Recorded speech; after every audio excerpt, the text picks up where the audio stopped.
Y'all may be seated.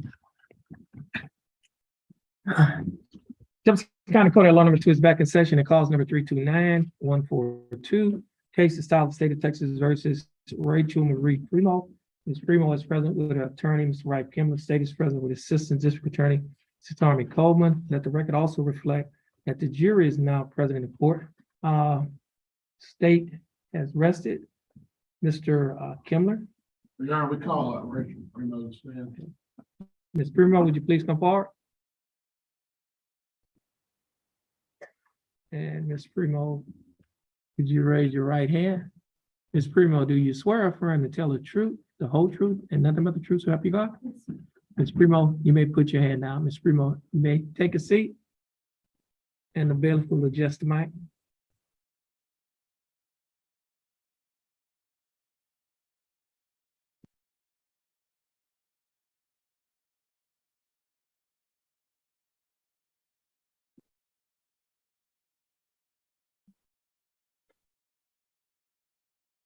Mr. Kimler, you may proceed. Thank you, Your Honor. You're welcome. Would you identify yourself by stating your full name and spelling your last name?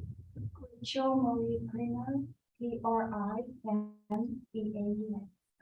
Ms. Primo, you understand you're on trial today for possession of a controlled substance listed in Penalty Group 3, Colossal. You've heard testimony from the officer and the forensic scientist here, and just let's start out with what were you doing the night that you were arrested? Looking for my dog. Where were you staying? I was staying with my brother-in-law and his girlfriend in New York. Where do you normally live? 49 Avenue D. Why were you staying with over in New York? I was helping my sister-in-law with her newborn, other 3 kids, Halloween, just doing family stuff. And you have dogs, I take it? Yes, How many dogs? Well, 3 years ago, how many dogs did you have then? 3 What kind of dogs were they? chihuahuas. Small dogs? Yes.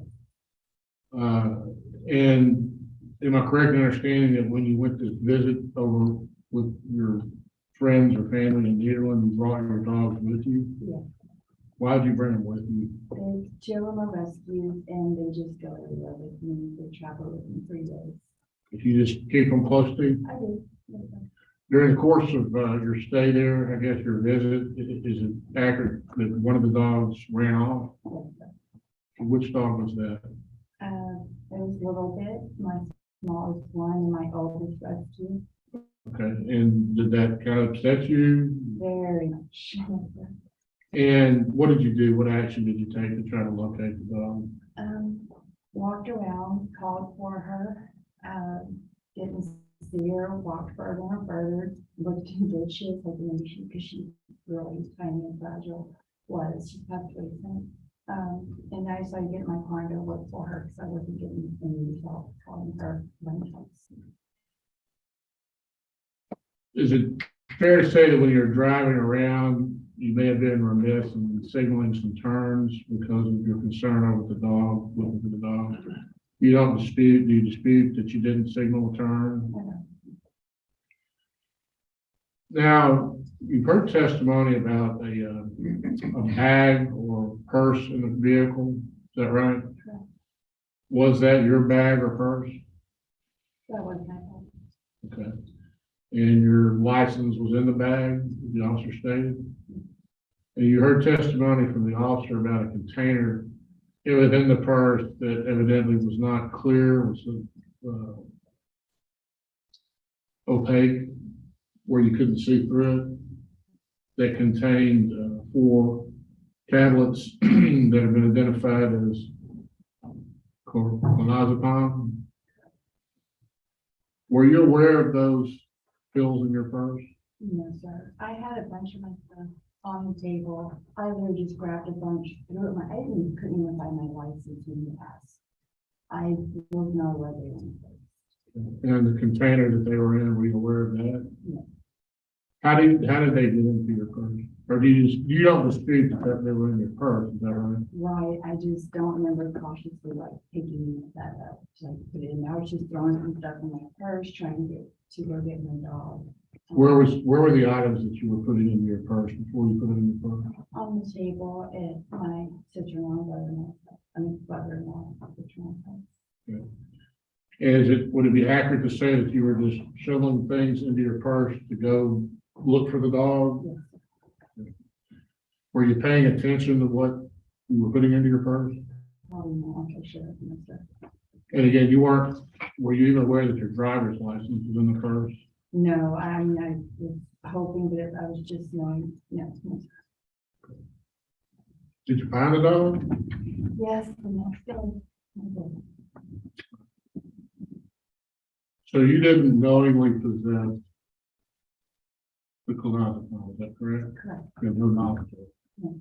Didn't intentionally possess no. it? That's what, Mr. Coleman? Thank you, Your Honor.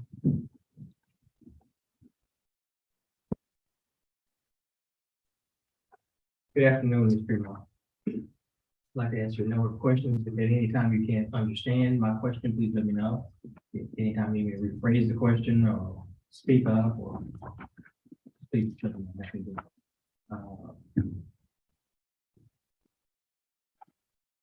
Well, you don't dispute that the vehicle belongs to you, correct? Correct. You dispute that that bag that was searched by Sergeant Romero was your bag, correct? Correct, yes, sir. You don't dispute that this incident happened in Jefferson County, Texas, correct? Yes. You don't dispute that along with your identification that was found in that bag, that there was marijuana that was found in that bag as well. You understand that marijuana, despite what some may think or wish, is still illegal in the state. At some point, did you tell Officer Romero that the clonazepam belonged to a friend? Whenever he said he had found it, yes, sir. But today, well, let me ask you this way. Who was that friend? It was my sister-in-law, And what's your sister-in-law's name? Lauren. I'm sorry, Lauren what's your last name? Pruitt. Pruitt. And when you referred to about 37 minutes into that video, the friend being the owner of that clonazepam, that friend that you were referring to is Laura Pruitt. Yes. Did you get, did Laura Pruitt here today? No, Did you get a statement from Laura Pruitt? no. This case has been pending for how long, Ms. Freeman? I'm actually not too sure. Would you disagree with me if I said it's been pending since 2019? Yes. And since 2019, have you obtained a statement from Laura Pruitt indicating that that was her clonazepam? I did talk to her and ask if she could get some sort of layout for her prescriptions, and she tried. She said she wasn't able to obtain anything over 2 years old. But my question though, I appreciate your answer. My question is, did you obtain a statement from her? No. I mean, at the minimum, perhaps a statement from her indicating her efforts to obtain those the prescriptions, correct? Is it your testimony, in front of this jury today that you just, as you put it, grabbed a bunch of stuff off the table and just put it in your bag? That's what you want this jury to do. Did you tell Officer, Sergeant Romero that evening, or did you tell Detective Perkins that evening? Did you just grab a bunch of things off the table? No, sir. I was managing for the things for my job. Okay.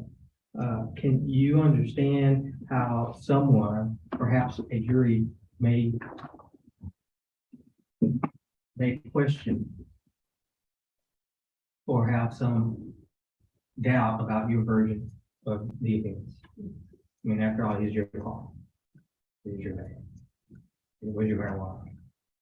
Next to, marijuana is illegal, by the way, next to another illegal substance. And you want this jury to believe that you mistakenly grabbed the clonazepam and threw it in your bag. How'd you know about the fact that Lauren Pruitt used clonazepam? How'd you know that?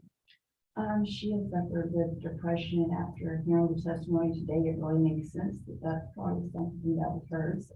She suffered with depression, and I think she was going through after childbirth depression. So I think that's pretty much why she was taking the medicine. And it wasn't in a prescription pill bottle? Okay. Was it usual or uncommon for you to mix your personal items with the personal items of Laura Pruitt? The table was kind of a catch-all sometimes, yes, sir. Were there any other items in your purse or that bag that belonged to Laura Pruitt? I think maybe a couple of hair clips, just small things. I would just grab that. So you just grabbed her clips, you grabbed her unmarked pill bottle, or the unmarked container that had her clonazepam in it, threw it in your purse, and you went to go look for your bag. Yes, grab my 2 documents. And that's the version that you want this jury to believe. Over the course of the past 3 years, did you provide the district attorney's office with a statement to this effect? No, sir. Didn't know it was needed, or I would have got a statement. I didn't know even know I was going to take the stand. Don't you think it's important? Don't you think it would have been important for us, the district attorney's office, to evaluate whether or not we're going to go forward with these charges? Do you think that would have been some important information to share with us prior to coming, prior to waiting 3 years and then coming in here and giving us this version? Thank you, Mr. Freeman. I'll pass it, sir. Mr. Kimler? You weren't placed under arrest. Where you weren't put in handcuffs and taken out. You were released. Ms. Coleman?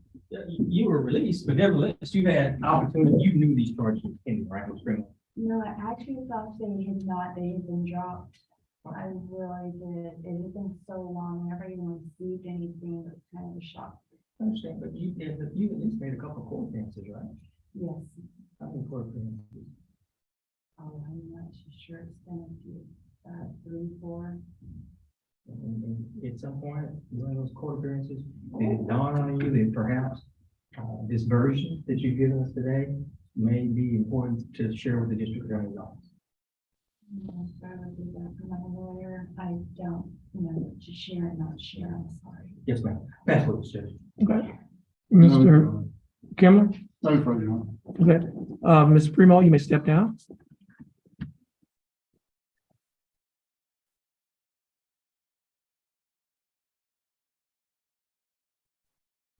Mr. Kimler, you have any other witnesses? No, Your Honor, I would just re-urge, the previous motion that I made regarding, constructed verdict and then all rest.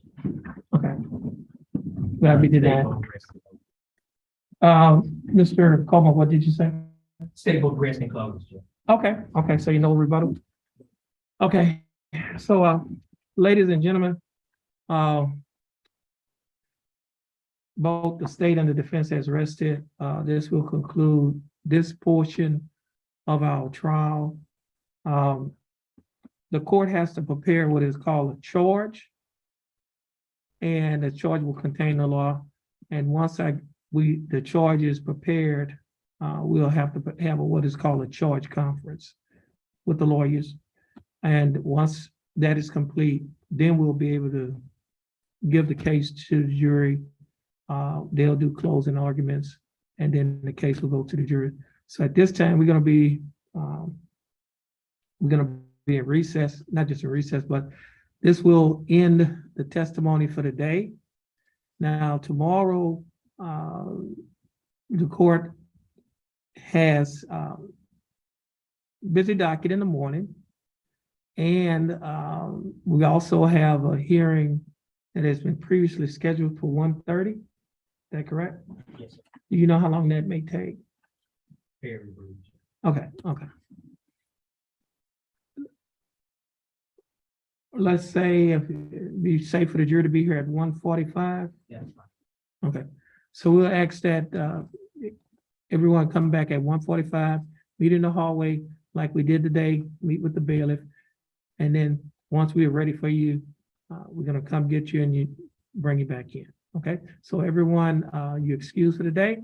Have a blessed day.